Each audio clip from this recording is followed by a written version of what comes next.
Machen wir weiter. It's a great pleasure to announce Mark Tischkowitz. He's really one of the leading scientists in the field of breast cancer, and he was, and for us, kind of is part of the year-end Centuris. Even after the Brexit, we keep on inviting him and including him and having the people from the UK around, and maybe one fine day our politicians find a reasonable solution for this problem. Right now, we don't have it. Mark's dealing with polygenic risk scores. His talk is, are they ready for clinical use? We heard something about polygenic risk scores already today. So now we will go a little more in depth with this knowledge. Many thanks, Mark. Ja, vielen Dank und auch vielen Dank für die Einladung. Ich spreche ein bisschen Deutsch, aber nicht gut genug für den Vortrag. Also ich werde das in Englisch machen, aber ihr könnt mich Fragen in Deutsch vorstellen. Okay, I don't have any conflicts of interest to declare apart from I didn't vote for Brexit. Okay, so we're going to talk about polygenic risk score. We've already had a bit of an introduction from Professor Holinsky-Feder, and I'm also going to focus quite a lot on CAN-RISK, which is the model that we're using to include polygenic risk. Now I'll talk about some of the issues that we still have with polygenic risk as well, and some of the challenges that we've got, and the plans that we have. So just a very brief recap. This is a very famous slide showing the history of genes that have been discovered over the years. So we started off with BRCA1 and BRCA2 in the mid-90s. And these were discovered because they are the most penetrant genes and also relatively common. So that was quite easy to discover. Then in the 2000s, and we discovered other genes based on a candidate approach, such as PALB2, CHEK2, and ATM. But really, since then, we haven't found any other genes, and there isn't a BRCA3. If you want to have BRCA3, it's going to be PALB2. But we know for sure there aren't any other major genes around. Where a lot of the work has been done since over the last 15 years is in the area of SNP identification here and the development of polygenic risk scores. So this has been going on for the last 15 years or so. Hasn't really been used clinically yet, and that's really the purpose of this talk. I'm not going to talk too much about the technical aspects of SNPs. They're essentially, usually small variants in a gene that individually confer a very low risk of increased cancer, sometimes reduced cancer. But if you combine them together and into what's called a polygenic risk model, you can actually have quite significant risk estimates. So individually, they're not very useful. But if you have 50, 70, or in the case of breast cancer, over 300, they can actually make quite a big difference to risk estimates. This is a very good review if you want to know more about how it actually works in principle. The other key thing is that from a technical point of view, they're pretty straightforward in general to identify using any standard platform. So there are no real, the scientific side of it has been validated, and the technical side of it is fairly well, sorted out as well. And the key point here is this is the data for a 313 SNP polygenic risk panel from Nassim Mavadat. And this shows you what the impact is of such a polygenic risk score. So if you divide individuals up according to centiles of risk, you can see that those in the lowest 1% only have a lifetime risk of 2.5% of breast cancer. And those in the top centile have a 33% lifetime risk of breast cancer. And also, if you look at those top centiles, so if you're anything over the 80th centile, will account for 35% of all breast cancers in the general population. So you can see disproportionately that there'll be more breast cancers in those higher centiles. And you can use this for, to target surveillance in the general population. So this is the risk categories that we use in the UK. So population risk is up to 17%, then moderate risk is 17 to 30%, and higher risk is more than 30%. And if you just use risk factors only, you get a bit of a spread of the curve. You can see that here in the green. then if you add in genetic factors, that curve spreads out. So the more it spreads out, the better the discrimination, and the more precise or individualized that risk will be as well. And if you combine it, you see you get a nice spread of risks across the population. And we know that around 15% of women would then end up in the moderate risk group, and 1.2% would end up in the high risk group. But together, those two groups would account for nearly half of all breast cancers in the general population. Now, there are some studies going on, which I'm not going to go into detail, about how we use individualized risk for population breast cancer screening. So one of the studies is called MyPEBS. That's running in Europe. It's a randomized study looking at standard surveillance versus personalized risk estimates. And there's a second study called Wisdom, which is very similar, and it's a US equivalent, essentially, also randomized, but this also has an observational cohort in it. And they're also doing a breast panel in addition to the PRS. So these are ongoing studies, and they will be reported in due course, looking at general population screening. What I'm going to talk about in this talk is really more, I'm going to talk about women at increased risk of breast cancer and how we can use PRS in those situations. And so we can see that this is data based on a 77 SNP PRS published in 2015. You can see that on your left-hand side, for women without a family history, there is some increased discrimination according to centile. So those at the top who have in the 80th centile will have an increased risk of breast cancer compared to those in the 20th centile. Now, if you add in family history, those curves widen out, which means that you're getting more precise, better discrimination once you add in these factors. So this means that PRS, you can add PRS into breast cancer family history as well. That the two things are somewhat independent. They're not. You can use both together to get a better estimate. And you can do similar things for BRCA1 and BRCA2 mutation carriers. So, for example, if you look at for the BRCA1 curve here, the average risk for a BRCA1 carrier is 71%. But those who have a PRS, at the higher end of the PRS, that risk will go up to 83%, and at the lower end, that will go down to 59%. Same sort of thing for BRCA2. You can do a similar sort of thing here. You can basically spread out the curves, make it more personalized. And that's for breast cancer. You can do the same thing for ovarian cancer. Again, the risks for ovarian cancer are higher for BRCA1, so you get with the ovarian PRS, you can get increase the risk, lifetime risk from 43% to 59%, or reduce it down to 30%, depending on where you are, what your PRS score is. And a similar effect there for BRCA2 as well, although smaller, because the overall risk for BRCA2 is a bit lower. In terms of how to combine this, if you already have a mutation in a known gene, this is a good example of how this works. So if you have a mutation carrier who is a 20-year-old and a CHEK2 carrier here, you can see that her general population risk would be increased her risk would be increased to the general population. That's the brown line there compared to the blue line. That's just taking the estimate from the mutation.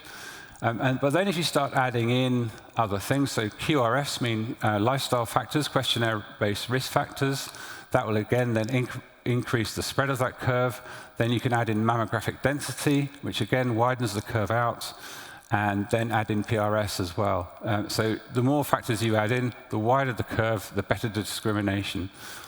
Same thing on the right-hand side, this time with a family history, so all the curves are shifted a little bit over to the right. So, these are 5 genes that we know a lot about that have been tested a lot in various laboratories over many years now, and these are broadly the risks that we assign to these genes, with BRCA1, BRCA2 being the most penetrant, then PALB2, then CHEK2 and ATM. The problem is that a lot of this work was done on familial or highly ascertained families over the years. And gradually, as the testing has become easier, we're doing more and more testing where there is less evidence of strong family history. And we are sort of moving towards the population screening side of things, particularly with the advent of using whole exome and whole genome sequencing on a large scale. And it's clear that women who identify, men and women who identify with BRCA1 and BRCA2 and other genes in this sort of context will have lower risks in general because there's no family history. And this is again where polygenic risk scores will become more useful in discriminating risk for these individuals. So how do we combine these factors in? Well, we have been running a program in Cambridge called CanRisk. And this is really to look at how we use, how we can screen people who have an increased risk, who are at high risk. When should we be using chemoprevention? What about risk-reducing surgery? And what can we offer in terms of behavior and lifestyle? And we have a tool that is now uptaken. It's being used internationally. We're now up to 120 countries, and over 50,000 calculations are done by month. And this is, these are the key people that are involved with this. A lot of the work I'm presenting today comes from Professors Antonio, Easton and Farrow, who I'm proud to collaborate with in Cambridge. But this is also a very international consortium. And CanRisk is really the output that we have developed for people to use. So this is the front end. Wir haben das jetzt auch schon in Deutsch. Also man kann das in verschiedenen Sprachen, aber das ist hier die deutsche Version, and you can register for it. The website is there, canrisk.org, and this will give you a way of estimating a risk for an individual, incorporating factors such as lifestyle and genetic factors.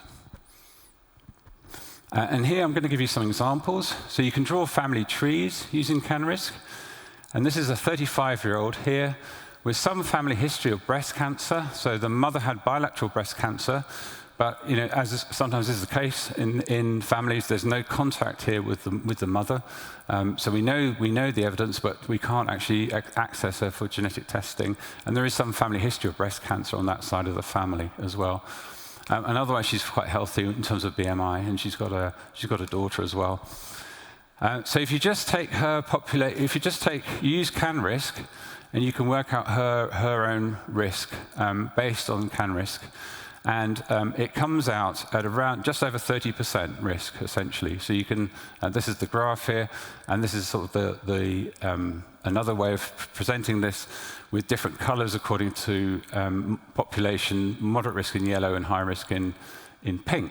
So you can see that she just falls into the high risk category based on that information. Now, because we normally would try and test the mother, but the mother's not available. So you could do unaffected testing in her. You could test her for a panel of genes in case she's inherited something that might be running in that side of the family. So, and she doesn't have a mutation, then that will bring her risk down quite a lot, actually. So she was just in the high risk group, and now she's dropped down into the moderate risk group. So that would change what surveillance advice you would give her. And that's typically what we would do in our clinic at this time. But there are other things that you could add. So, for example, if we were doing a polygenic risk score, and she had a high PRS, then actually she'd be back in the high risk group, regardless of the panel that we've just run in her. So even with a negative gene panel, having a high PRS would put her back up into the high risk group. On the other hand, if she had a low PRS, well, then she'd be in the general population group, so you wouldn't do anything. So that would be very reassuring for her.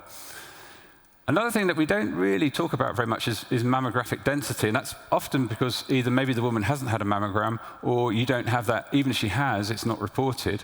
But that is actually quite a significant risk factor. So here, if she had, for example, even though she's got a negative gene panel, if she had a high PRS and had dense breasts, her lifetime risk would then be up to about 40%.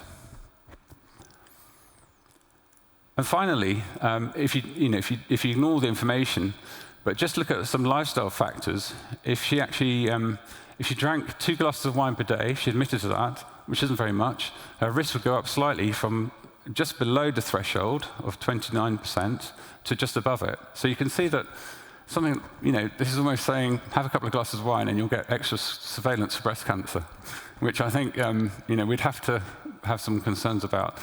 But this is how you could actually use risk factors, and so there are some issues in what risk factors you would use when you're determining surveillance. So that's how we can use it in practice. There are some good, I think CanRisk is a good tool. It's freely available, so you're very welcome to try it out. There are also videos there to help you show you how to use it. But what about the challenges that are left? Why aren't we using PRS right now in the clinic, essentially? Well, there are some challenges. And I think there was a very good article that was written. It was an international task force, which basically highlighted the key things that we still need to work on. And some of these things rely on, what is the precise clinical utility, what is the cost effectiveness, and how acceptable is it to individuals in terms of using it, and also to healthcare professionals. And there's also an issue about, many of the studies, much of the science is good science. PRS has been well validated, but it has mainly been studied in, Northern European and US, Northern American populations. And we do know there are issues in terms of how this is applied to other ethnicities. I'm just highlighting here that this doesn't just apply to PRS. There are lots of other areas where, medical devices. So this is something that came out during COVID, that pulse oximeters were actually very much biased because they had mainly been trialed in individuals of Northern European or white ancestry, and in fact they work less well in individuals with other skin colors. So this is a sort of problem that's pretty widespread in medicine, and it is something that's particularly been raised in polygenic risks because of how they've been developed so far. And there's a lot of effort going into solving this problem because it is a barrier in terms of implementing polygenic risk. And we know that we've also looked at the genes themselves. So some work has been done looking at, in particular, the East Asian population, looking at BRCA1 and BRCA2, and also the other breast cancer genes.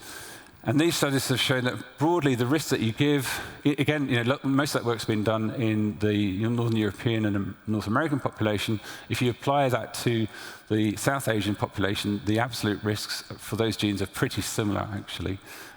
So I think that's quite reassuring from that point of view.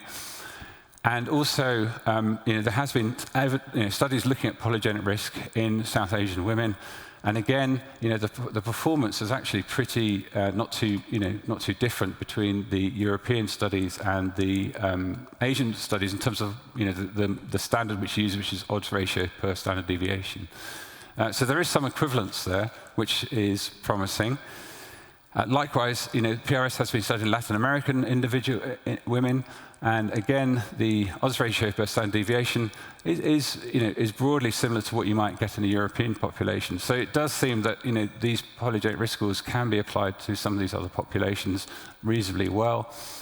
I think there are bigger issues in other groups. So certainly in the black American group, for example, it does seem to perform less well there. So some work still needs to be done there in terms of how to either account for that from a statistical manner, or to do actually more studies in women of African descent.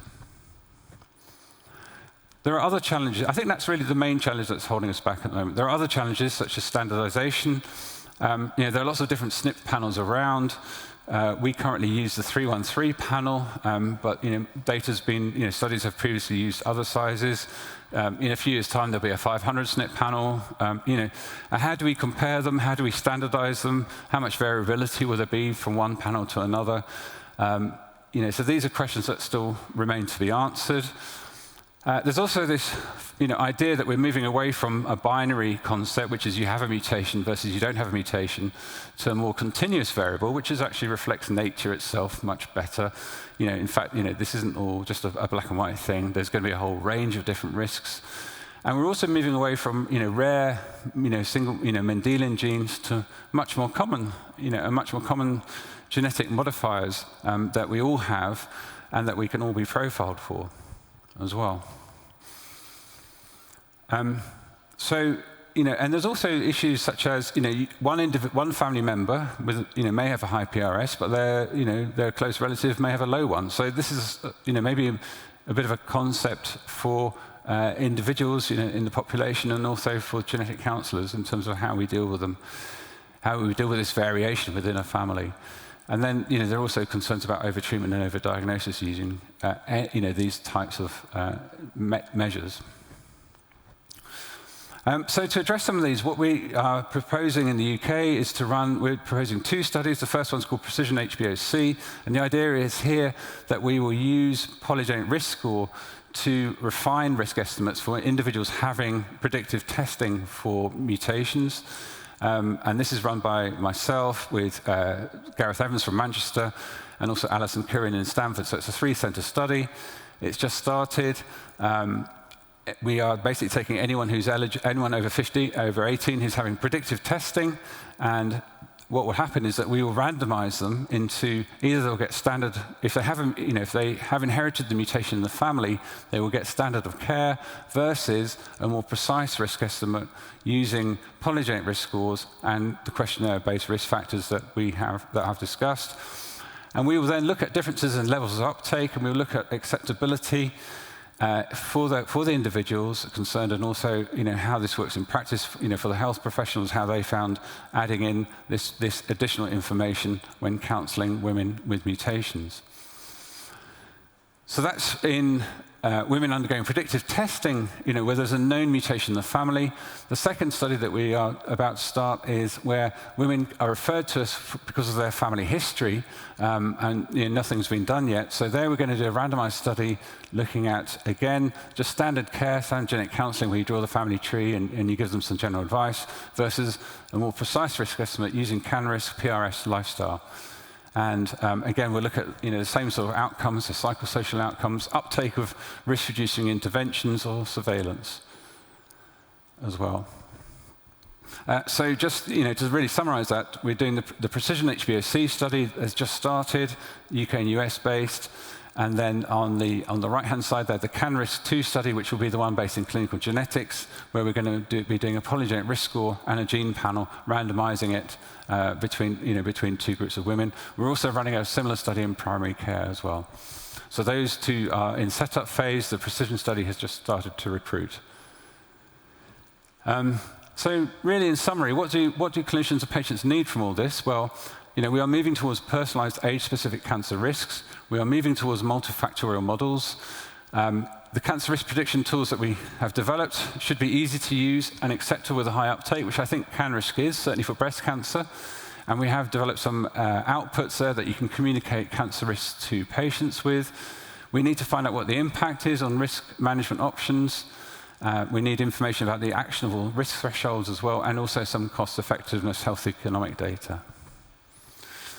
So in conclusion, polygenic risk score is a well-established concept scientifically and technically for personalizing risk estimate based on many rigorous scientific studies, potentially large effects on risk, but there are still some challenges that remain, so particularly regarding the ethical and the ethnicity questions. There are implementation studies going underway in the context of breast screening, and we are currently setting up some other studies in primary and tertiary care.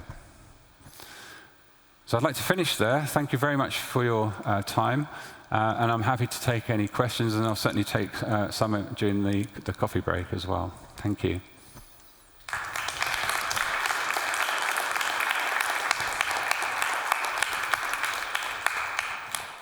Mark, many thanks for this excellent lecture. Thank you.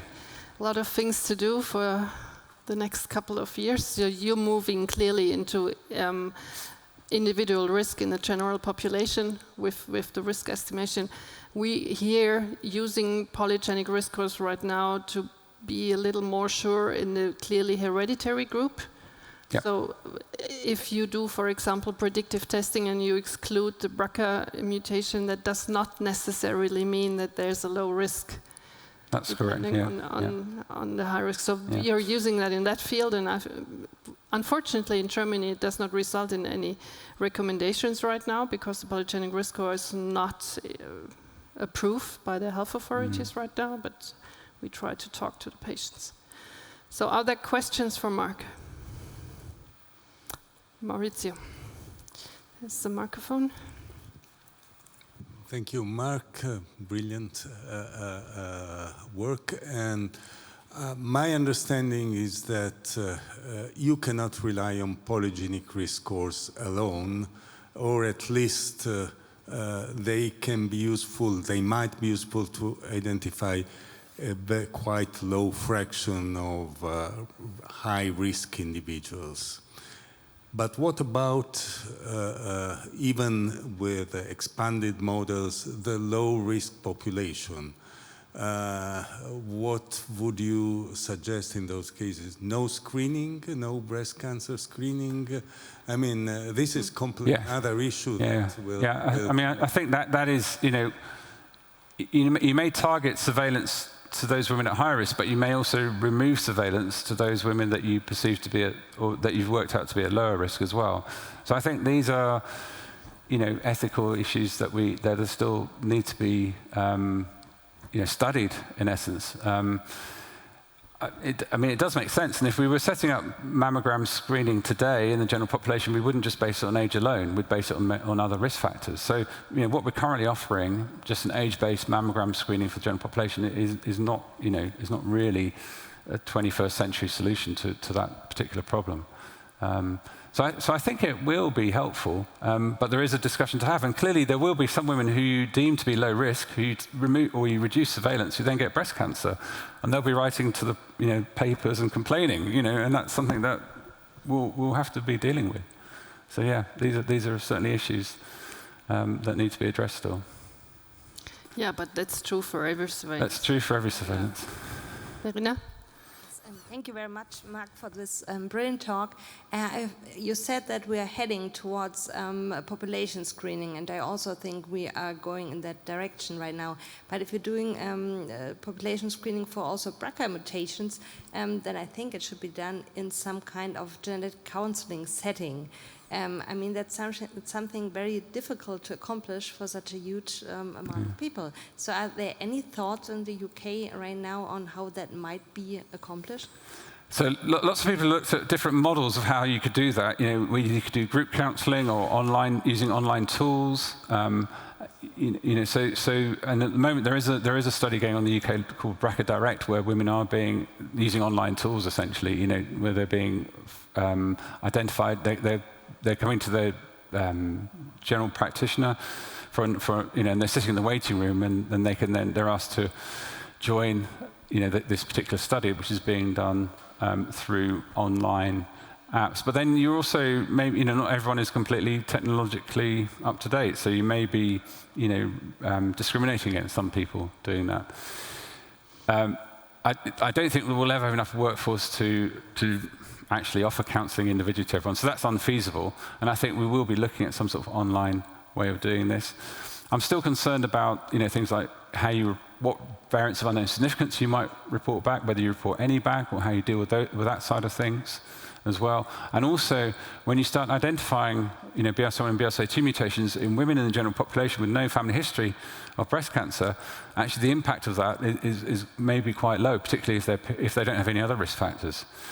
So I think one has to be cautious about this. It is almost happening anyway, because we're all doing exomes and genomes for all sorts of other genetic indications now. So we are finding more of these incidental mutation carriers. And often when we see those, I'm sure you've seen as well, there's usually no family history. They just happen to have one of these mutations. So that makes counselling quite difficult in that situation as well, because suddenly you're talking about risk-reducing surgery when you yourself aren't that sure that their risk is so high. So yeah.